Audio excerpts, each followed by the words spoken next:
As Creator God bears witness, today I raise the dead. Listen to the heartbeat and the drum beat. It is the universal heartbeat.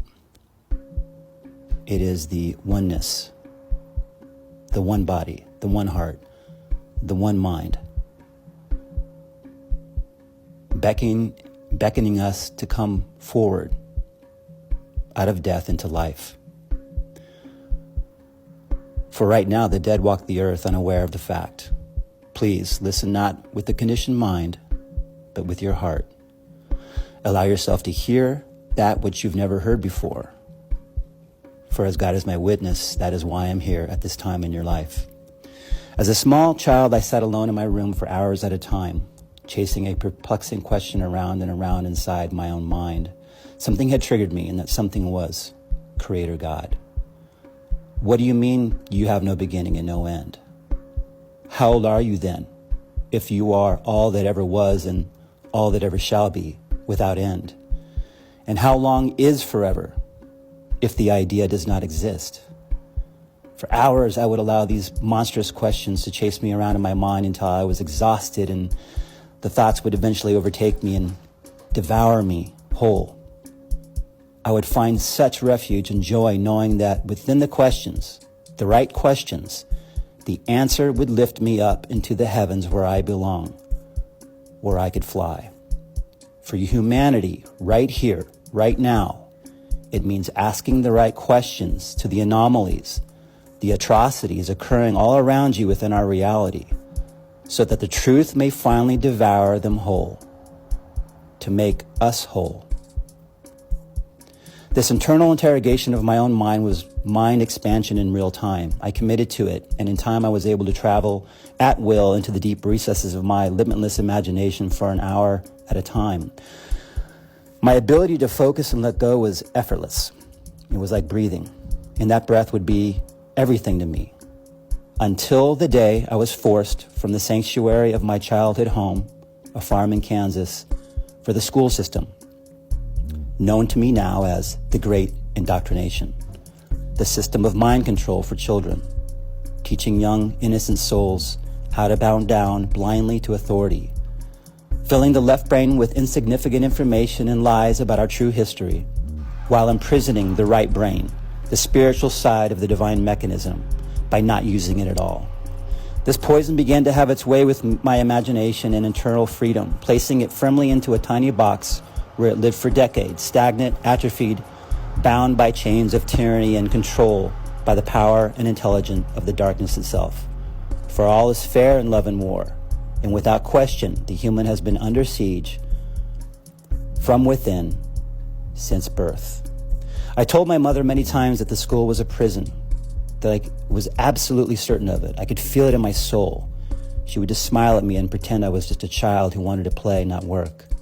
But that's just it. Children do want to play, not sit at a cold desk in a cold building whose foundation is identical to a prison's, whose warden acts as the part of a principal, the teachers, the loyal guards, protecting at all costs the indoctrination passed down from their masters and their masters before them, hammering in the 9-to-5 life sentence without the option of parole. This current but failing system is the most advanced and intelligent enslavement device the world has ever created. It used contracts and free will to remove the human from his rightful place on this earth. It changed him from a living child of God into the dead, who literally worship the system which has them trapped. It used profound esoteric knowledge to bind the senses and trap the souls. It is a deception from the top down to the bottom. Contracts are the most powerful tools in the universe, for all contracts must be fulfilled in the eyes of God. As Creator God uses contracts to bridge worlds and ensure things get done, from the angels down to the human. You made contracts before you ever came here to ensure you would experience that which you needed to experience. So, before you sign your name to something, anything, make sure you comprehend this truth. And voting, by the way, is indeed a contract, supporting the system that has you in chains. They used free will and contracts to bind you and force you into submission. Here's the key now. Pay close attention. When you register something with this beast system, you offer up king and kingdom.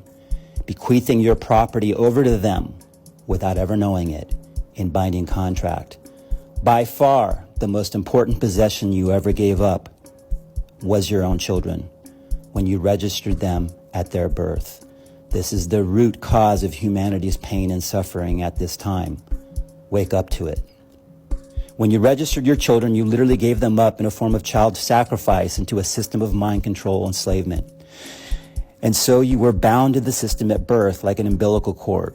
A slave who doesn't perceive he's a slave makes the very best slave.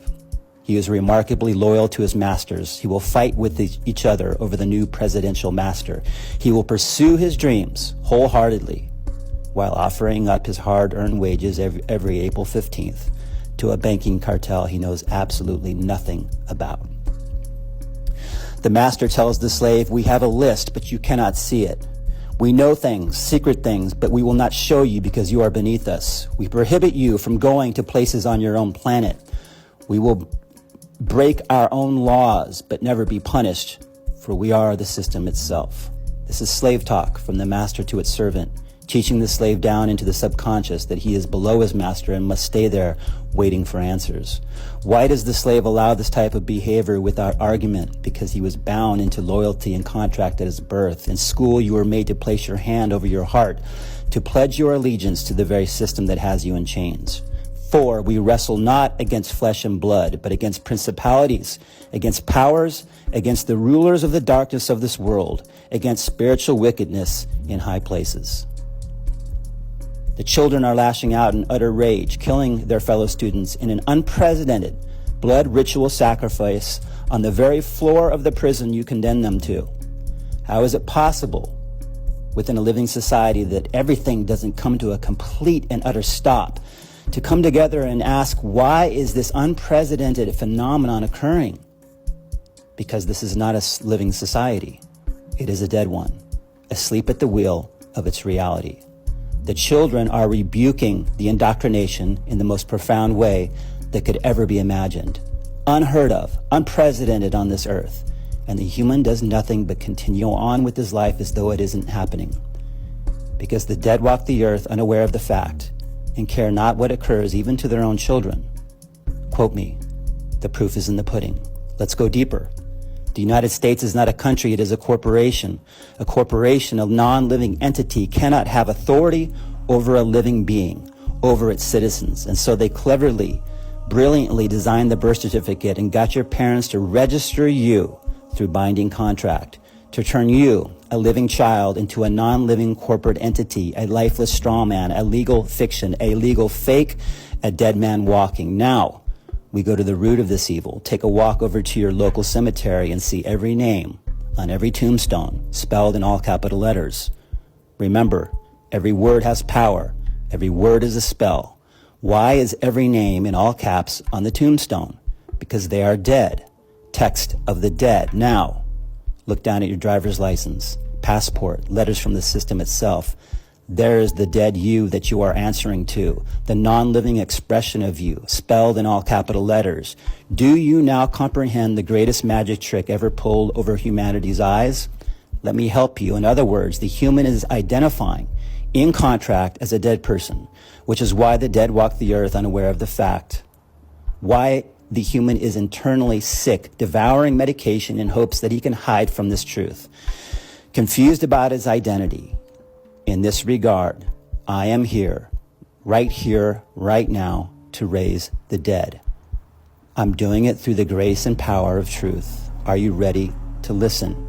You cannot serve two masters at once, spiritual community. You cannot offer up your children into slavery and bow down to the darkness while professing God in words, for it is your actions that profess your work. Stepping high above this world and look down at it. It's the only way to perceive it properly. If this system wasn't supposed to be here, it would not have been. God would not have allowed it. It is, in fact, the greatest teaching device ever created. The function of the darkness is to contract, to force the light to know itself and stand. The system of tyranny, slavery, and mind control is now forcing humanity to see the truth of his reality. There is nowhere left to run and hide. The truth will set us free. The book of life is waiting to see who will sign their names inside of it. Use my sword to cut these chains. You are commanded to rise up from your shallow graves. This is done. I am that I am.